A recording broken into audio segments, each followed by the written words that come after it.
Halo, assalamualaikum warahmatullahi wabarakatuh. Apa kabar sahabat semua? Jumpa lagi dengan saya di channel saya Lalu Geser ya. Dan pada kesempatan kali ini, sebelum kita masuk ke materi, saya akan sapa dulu teman-teman dimanapun Anda berada. Semoga yang sedang menonton video saya selalu dalam keadaan baik dan sehat selalu tentunya ya. Amin. Oke, di sini kita lihat ini adalah Beat F1. Ini yang injeksi ya. Jadi pada kesempatan kali ini saya akan membagikan trik sederhana untuk merawat motor injeksi. Ya, jadi ini sangat penting sekali ya untuk motor injeksi. Jadi bukan untuk injeksi saja sebenarnya, ini untuk injeksi maupun karburator ya. Nah, permasalahan pada kendaraan ini 1 bulan yang lalu ini sudah servis CVT ya. Nah, jadi di sini ini masih bagus. Cuma keluhan dari yang punya ini ketika naik tanjakan itu kok power atau tenaga mesinnya itu tiba-tiba drop begitu. Nah, setelah saya cek memang suara mesinnya itu yang hilang itu suaranya ya, itu ngedrop sekali. Jadi beda kalau CVT-nya yang bermasalah. Ini mesinnya itu ketika pertengahan tanjakan yang agak terjal ya, itu ngedrop sekali, hilang tenaganya. Meskipun mesinnya tetap hidup, tetapi tenaganya hilang. Nah, ini yang sangat penting sekali diperhatikan buat teman-teman pemilik motor injeksi. Jadi ini trik sederhana saja dari saya ya, karena untuk mesin ini tidak ada masalah, ini masih bagus. Nah, tetapi yang kadang kita lupa begitu atau kita tidak tahu, makanya ini saya bilang adalah trik sederhana ya. Itu di sini pada bagian pernapasan di sini. Jadi ini sangat sensitif sekali untuk motor injeksi ya. Nah, itu perlu dibersihkan pada bagian pernapasannya di sini. Jadi untuk semua motor, bukan hanya untuk injeksi saja, tetapi untuk injeksi itu menurut saya sih kita lebih menspesialkan karena teknologinya lebih maju, kemudian lebih sensitif. Jadi kebersihan daripada ruang pernapasannya ini perlu dijaga ya, karena untuk yang ini bagian saringan udaranya ini tadinya di sini ini kotor ya. Ini kotor. Tadi udah kita pukul-pukul kayak gini, banting-banting kayak gini, ini keluar residu atau kotoran. Karena untuk motor ini juga pemakaiannya di areal yang banyak debu ya. Jadi sekali lagi buat teman-teman yang punya motor injeksi seperti ini, apapun motornya, itu rajin-rajinlah bersihkan bagian sini, karena itu akan sedikit saja kotoran yang menempel di sini itu akan memperberat kinerja daripada injeksinya. Dan sekarang kita lihat di sini, ini kita akan ganti yang baru ya. Ini kita akan ganti yang baru. Untuk motor ini larinya sudah 50-an ribu kilometer ya. Sementara untuk saringan udara kayak gini ini idealnya dipakai 15.000. Itu anjuran dari dealernya. Nah, cuma terkadang kita itu kalau belum modar belum ganti. Itu biasanya untuk kita ya, tidak semua tetapi biasanya begitu. Sementara untuk saringan udara seperti ini ukurannya mikron, kecil sekali ya. Jadi sedikit aja ada sumbatan yang berada di areal sini, areal saringannya ini, maka akan memperberat kinerja daripada injeksi. Contohnya di sini tadinya ada belepotan oli di sini ya, ada sengaja ditaruhkan sama mekaniknya tujuannya supaya residu atau debunya itu bisa menempel di sini. Cuma olinya belepotan sampai di sini. Tetapi memang ini sudah waktunya juga untuk diganti karena sudah 50.000. Anjuran dealernya 15.000. Oke, sekarang kita lihat ya, ini nampak bagus sekali, tetapi coba kita tiup saja kayak gini. Ini berat ya, ditiup saja berat nih, berat. Coba kita tes yang baru ya. Kita tiup kayak gini. Ini ringan sekali. Posisi manapun kita tiup, ini ringan sekali ya. Ini ringan sekali. Nah, jadi setiap 15.000 ini harus diganti. Saran saya untuk injeksi jangan dibersihkan kalau sudah 15-an ribu ya. Ini harus diganti. Jadi sekali lagi buat teman-teman, ini harganya juga murah ya.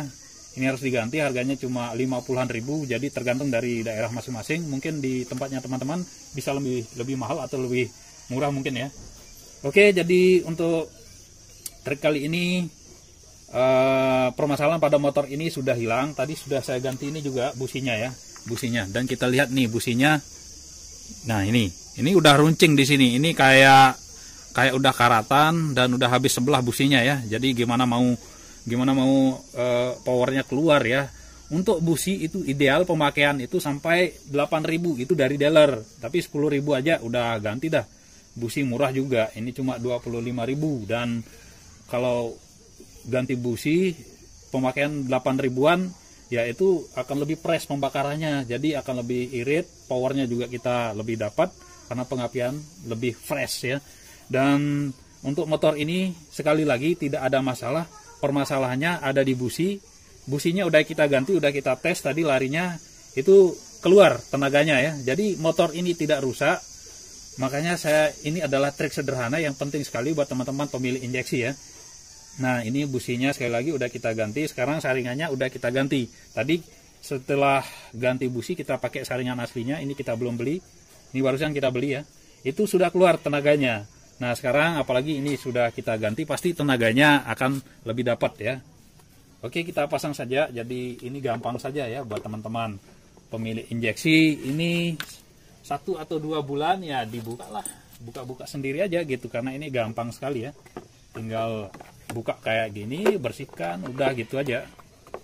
Jadi buat teman-teman pemilik injeksi, nah itu sangat penting diperhatikan di bagian sini ya. Dan sekarang kita pasang dan kita tes bagaimana hasilnya ya.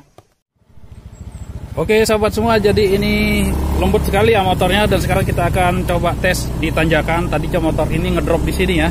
Jadi sekarang kita akan coba untuk melibasnya ulang ya. Ini setelah diservis bagaimana rasanya? Kita coba libas ya. Ini lumayan ya, lumayan tanjakannya ini.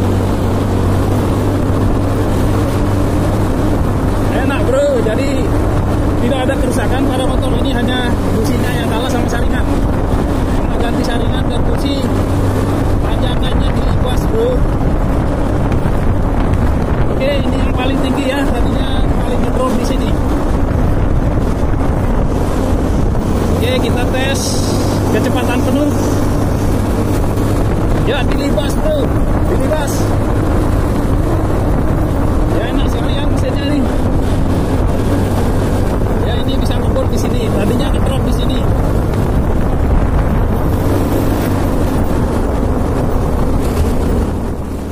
Oke sahabat semua, sekarang kita lanjut ya.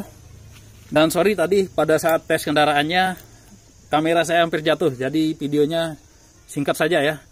Dan intinya kendaraan ini setelah kita tes tadi itu sudah normal kembali, dan tidak ada kerusakan pada kendaraan ini. Kita hanya pergantian ini, saringan udara sama busi. Dan yang perlu saya tekankan untuk pergantian busi khususnya motor injeksi itu, pastikan mengganti busi atau membeli businya itu yang ada kode R seperti ini ya. Contohnya kayak gini, ini artinya resistor. Jadi bukan racing ya, ini artinya resistor. Ini juga sama, ada kode R. Nah, jadi kenapa motor injeksi itu perlu menggunakan busi yang ada kode R atau resistor seperti ini? Karena motor injeksi itu banyak perangkat elektroniknya, terutama sensor-sensornya itu banyak. Jadi sangat memerlukan busi yang bisa menstabilkan arus, sehingga perangkat elektronik pada kendaraan injeksi itu bisa terawat atau bisa awet ya. Dan misal kalau ada motor karbu yang menggunakan busi seperti ini, bisa saja ya, tetapi sebaiknya menggunakan busi standar. Dan seandainya motor injeksi menggunakan busi standar tanpa resistor seperti ini atau tanpa kode R, bisa saja hidup tetapi akan berpengaruh pada kinerja ECU. Untuk jangka panjang akan merusak. Jadi sebaiknya sekali lagi pastikan beli busi yang ada kode R. Karena untuk motor injeksi sekali lagi itu akan merembet nanti kalau menggunakan busi biasa ya. Itu akan merusak kinerja daripada ECU dan sensor-sensor lainnya. Itu akan merembet. Nah, jadi sekali lagi buat teman-teman yang punya kendaraan injeksi, itulah tips sederhana untuk merawat kendaraan injeksi sendiri di rumah ya. Jadi ketika kendaraannya misalnya loyo seperti tadi, jangan langsung vonis rusak atau bagaimana. Ya coba bersihkan nih, dibuka saringan udaranya, dibersihkan dulu ya. Dibersihkan. Kalau sudah 8.000 km, businya segera diganti. Kita lihat di sini, ini anjuran dari pabriknya ya.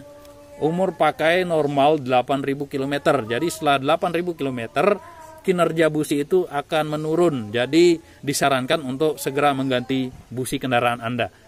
Oke sahabat semua, jadi itulah video singkat dari saya. Semoga apa yang saya sampaikan pada kesempatan kali ini bisa bermanfaat buat teman-teman. Saya cukupkan video saya di sini. Semoga bermanfaat. Wassalamualaikum warahmatullahi wabarakatuh.